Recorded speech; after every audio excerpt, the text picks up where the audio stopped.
Media के लिए कहना चाहूँगा।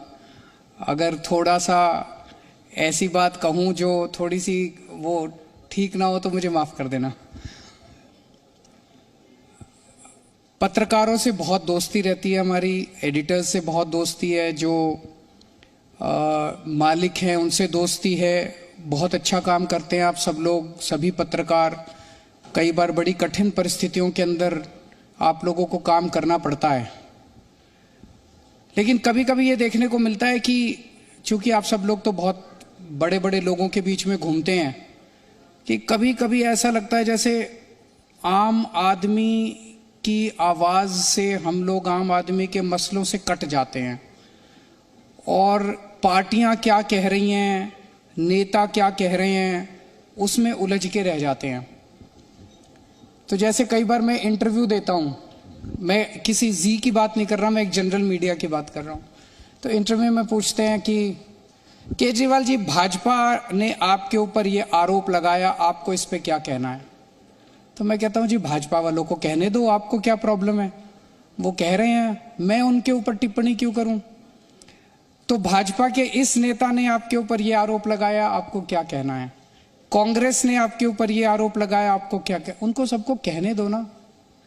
जनता क्या कह रही है, हमें इसके ऊपर सोचने की जरूरत है, ये बहुत जरूरी है।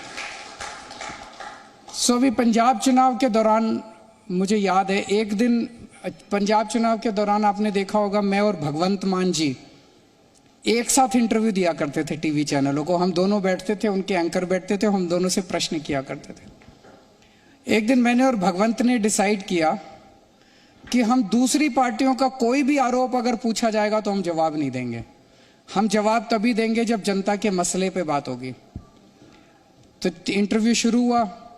उन्होंने पूछा, जी आपके ऊपर कांग्रेस ये आरोप लगा रही है। हमने कहा जी हमें कुछ नहीं कहना, कांग्रेस को लगाने दीजिए आरोप। चन्नी साहब ये आरोप लगा रहे हैं, आपको क्या कहना? हमने कहा जी हमें चन्नी साहब के आरोप का कोई जवाब नहीं देना। बीजेपी वाले आपके ऊपर ये आरोप लगा रहे हैं फलाना। तो हमने कहा जी हम जनता के मुद्दों पे बात करेंगे, जनता को कोई मुद्दा हो तो बताओ।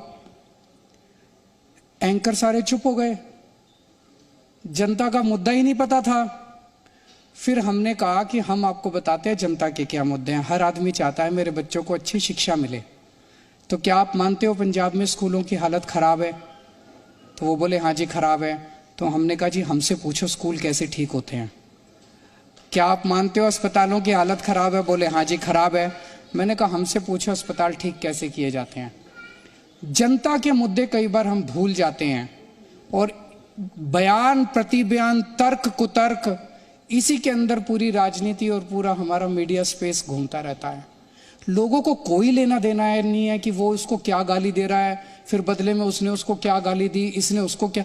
गाली गलौज की राजनीति से देश भी तरक्की नहीं करता और जनता को भी कोई लेना देना नहीं है। मैं आपको एक उदाहरण देता हूं। आजकल तो टीआरपी का जमाना है, सारा टीआरपी से चलता है, जिसकी टीआरपी ज्यादा उसका वही सिकंदर। तो टीआरपी बढ़ाने की एक छोटा सा मैं मंत्र देता हूं।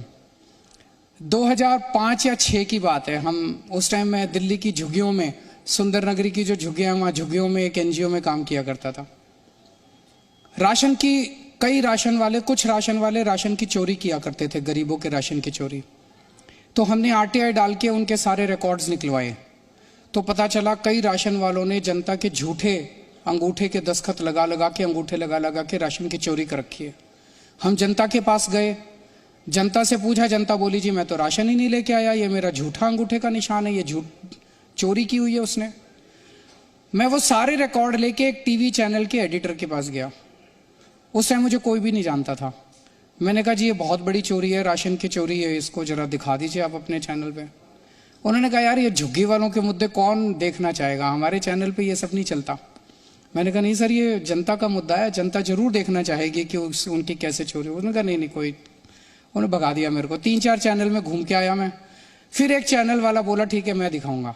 तो हमने उनको सारे डॉक्यूमेंट्स भी दिए और कुछ ट्रक जो हैं उनकी चोरी, वो हमें पता था कितने बजे ट्रक निकलता है, कहाँ चोरी होती है, वो भी बताया। उन्होंने उसका पीछा किया और वो सारा रंगे हाथों पकड़ा उस चैनल ने।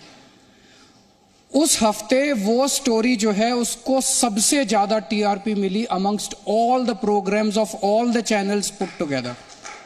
फिर मैं उनसे मिलने के लिए गया, मैंने कहा सर मैं आपको कह रहा था कि जनता के मुद्दों को टीआरपी मिलती है, जनता को जो मुद्दे इस टाइम तकलीफ दे रहे हैं उनको टीआरपी मिलती है।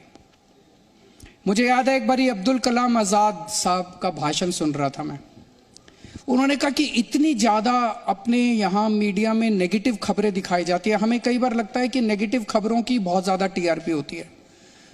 वो बोले मैं इजराइल गया, उस वक्त इजराइल और पैलेस्टीन का युद्ध चरम सीमा पे था, वो अपनी बात बता रहे थे जब वो गए, और बोले इजराइल का जो सबसे बड़ा अखबार है, उस दिन मैंने उठा के देखा उस सबसे बड़े अखबार की, सब जो टॉप अखबार है उसकी जो फ्रंट पेज पे टॉप लीडिंग स्टोरी थी वो ये स्टोरी थी कि रेन वाटर हार्वेस्टिंग से किस तरह से फसलों को अच्छा उगाया जा सकता है, यील्ड बढ़ाई जा सकती है। वो पैलेस्टीन और इजराइल के युद्ध के बारे में नहीं थी।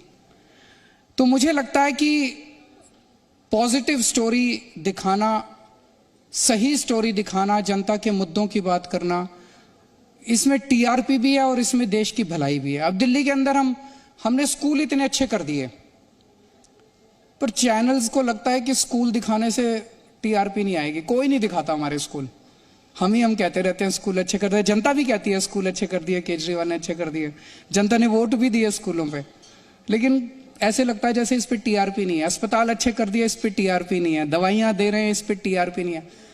एक बार दिखा के तो देखो, दिल्ली के स्कूलों को दिखा के देखो, दिल्ली के अस्पतालों को दिखा के देखो, मैं आपको गारंटी दे रहा हूं आपको टीआरपी मिलेगी। तो आज आपने मुझे इस अवसर पे अपने बीच में बुलाया, इतना सम्मान दिया, इसके लिए बहुत बहुत शुक्रिया, और फिर से मैं पूरे जी ग्रुप को इस मौके पे बहुत बहुत बधाई देता हूं। Thank you so much.